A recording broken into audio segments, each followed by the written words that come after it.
వార్షికోత్సవం సందర్భంగా Meenakshi test tube baby centre Guntur నందు ఐవీఎఫ్ ట్రీట్మెంట్ పై 40% రాయితీ. సుమన్ టీవీ ప్రేక్షకులకు నమస్కారం. నేను మీ అనలిస్టు మందడి కృష్ణారెడ్డిని మాట్లాడుతున్నాను. భారతదేశం నుంచి విదేశాలకు వెళ్లే విద్యార్థుల సంఖ్య రోజురోజుకు తగ్గిపోతుందా?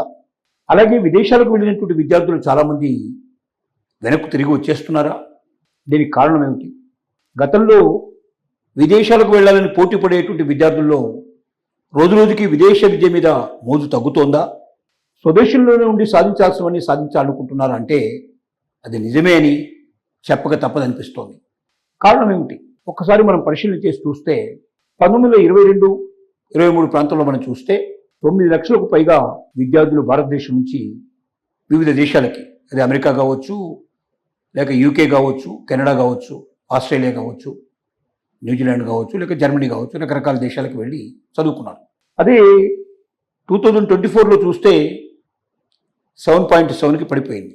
సుమారుగా 1,25,000 మంది నుంచి 1,30,000 మంది తగ్గిపోయారు. అలాగే అది 2025కి చూసినట్టయితే 6.12కి మారిపోయింది.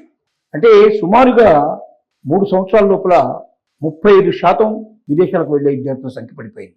కారణం ఏమిటంటే అమెరికాలో వచ్చిన నిబంధనలు, వీసా నిబంధనలు ఏవైతే ఉన్నాయో, వలసదారుల మీద కొరడా జల్పించినటువంటి ట్రంప్ నిబంధనల్ని మెల్లమెల్లగా ఇతర దేశాలు కూడా కొంతవరకు ఫాలో అవ్వడం ప్రారంభించాయి.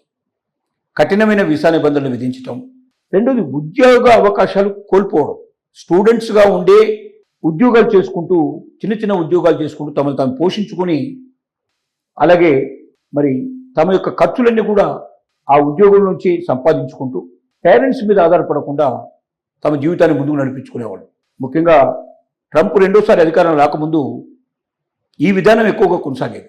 భారతదేశం నుంచి అమెరికాకు వెళ్ళే వాళ్ళ సంఖ్యలో 100కి 90 మంది అక్కడ ఏదైనా యూనివర్సిటీ లోపల సీట్ సంపాదించుకొని అప్పో చేసుకొని ఈ దేశం నుంచి డబ్బు తీసుకొని ఖర్చులు, మినిమం ఖర్చులు వెళ్ళేట్టుగా ఒక 3 మాసాలు 6 మాసాలు మాత్రమే పేరెంట్స్ మీద ఆధారపడేట్టుగా, తర్వాత వాళ్ళు అక్కడికి వెళ్ళి అడ్మిషన్ తీసుకున్నాక ఎడ్యుకేషన్ స్టార్ట్ అయిపోగానే రెస్టారెంట్లో పనిచేయడం కానీ, లేదా సూపర్ బజార్లలో పనిచేయడం కానీ, లేక మరి పెట్రోల్ బంకుల్లో పనిచేయడం, ఇలాంటివి ఏవైనా చిన్న చిన్న ఉద్యోగాల్లో చేరి తద్వారా తమ నెలవారీ ఖర్చులు ఏవైతే ఉన్నాయో పేరెంట్స్ మీద డిపెండ్ కాకుండా అక్కడే సంపాదించుకొని తమ చదువును విజయవంతంగా పూర్తి చేసుకొని తర్వాత ఏదైనా ఉద్యోగాన్ని సంపాదించుకొని అక్కడే స్థిరపడేవాళ్ళు.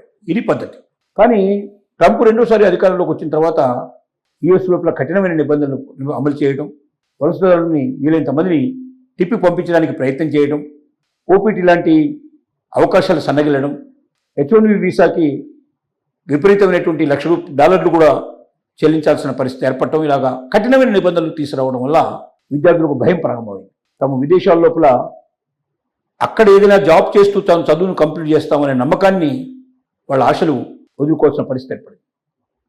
అందువల్లనే విదేశాలకు వెళ్ళినటువంటి విద్యార్థులు, అది యుఎస్ కావచ్చు, యూకే కావచ్చు, లేక యూరోపియన్ కంట్రీస్ కావచ్చు, ఇటు జర్మనీ కావచ్చు, లేకపోతే అటువైపున కెనడా కావచ్చు, ఏ దేశమైనా సరే, ఆస్ట్రేలియా కావచ్చు, ఏ దేశంలోకి వెళ్ళినా గతంలో ఉన్నటువంటి నమ్మకాలు తగ్గిపోయాయి.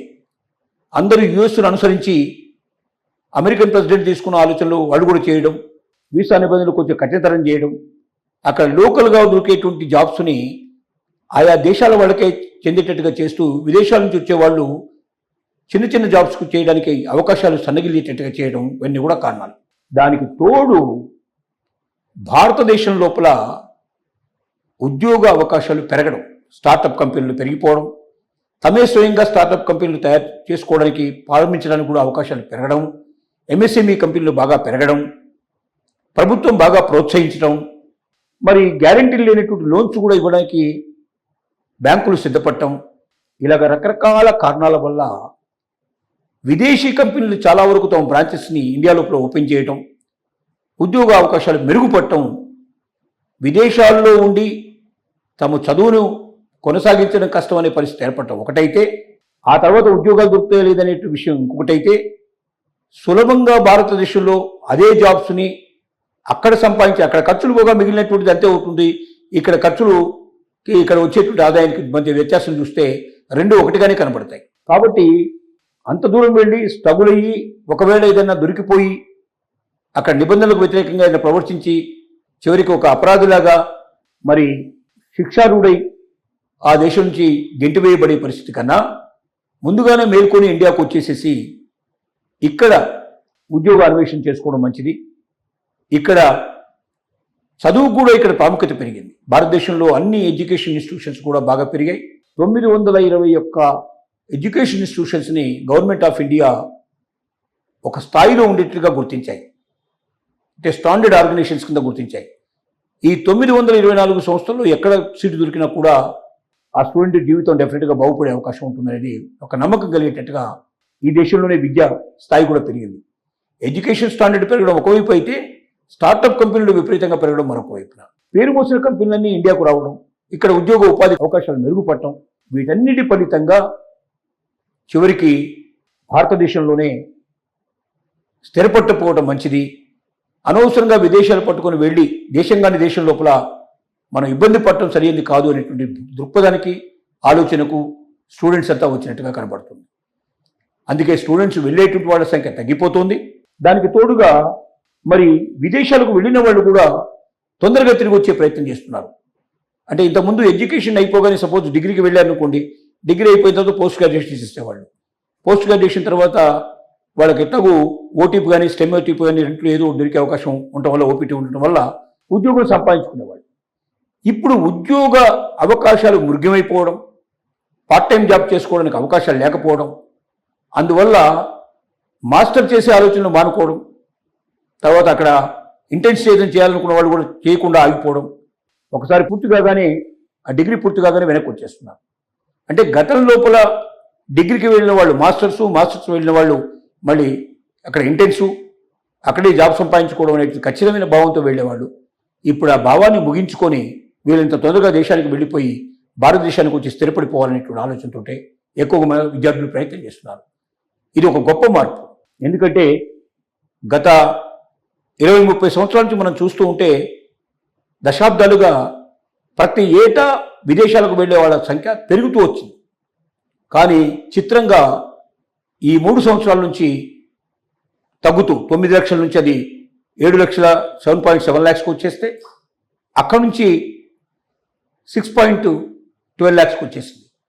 అంటే 35% క్షీణత లభించింది. 3 సంవత్సరాల్లో 35% తగ్గిపోయింది. ఈ లెక్కన ఇంకా భవిష్యత్తులో ఇంకా తగ్గిపోయే లక్షణాలు కనపడుతున్నాయి. అంటే రోజు రోజుకి భారతదేశం లోపల ఉద్యోగ అవకాశాలు మెరుగుపడటం, విదేశాల లోపల అక్కడ జీవించడం కష్టతరం అవడం, ఉద్యోగాలు కూడా దొరకడం కష్టతరం అవడం, ఇవన్నీ దీనికి ముఖ్యమైన కారణాలు ఏవైనా విదేశాల్లో విద్యను అభ్యసించి తిరిగి వెనక్కి వస్తూ ఈ దేశంలో స్టార్టప్ కంపెనీలు ప్రారంభించడానికి కానీ, ఈ దేశం లోపల తమ యొక్క మేధాశక్తిని ఉపయోగించి ఈ దేశాన్ని అభ్యున్నతి కోసం పాటుపడడానికి ప్రయత్నం చేయడం కానీ స్టూడెంట్ తీసుకున్న ఈ నిర్ణయాలు మన దేశ భవిష్యత్తుని డెఫినెట్గా ప్రభావితం చేస్తాయి. భవిష్యత్తు లోపల మన యొక్క మేధాశక్తిని అంతా కూడా విదేశాలకు పంచిపెడుతున్నాం మనం.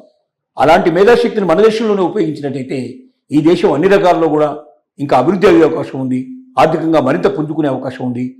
త్వరలోనే మనం ఇప్పుడు 5వ స్థానంలో ఉన్నటువంటి మనం 3వ స్థానానికి ఎగబోతామని, అలాగే 3వ స్థానం నుంచి ఏదో ఒక రోజున మనం 2047 నాటికి ఏదైతే ఆలోచిస్తున్నామో నెంబర్ 1 పొజిషన్కి వచ్చేందుకు కూడా అవకాశం ఉంటుందని చెప్పి భావించాల్సి వస్తుంది.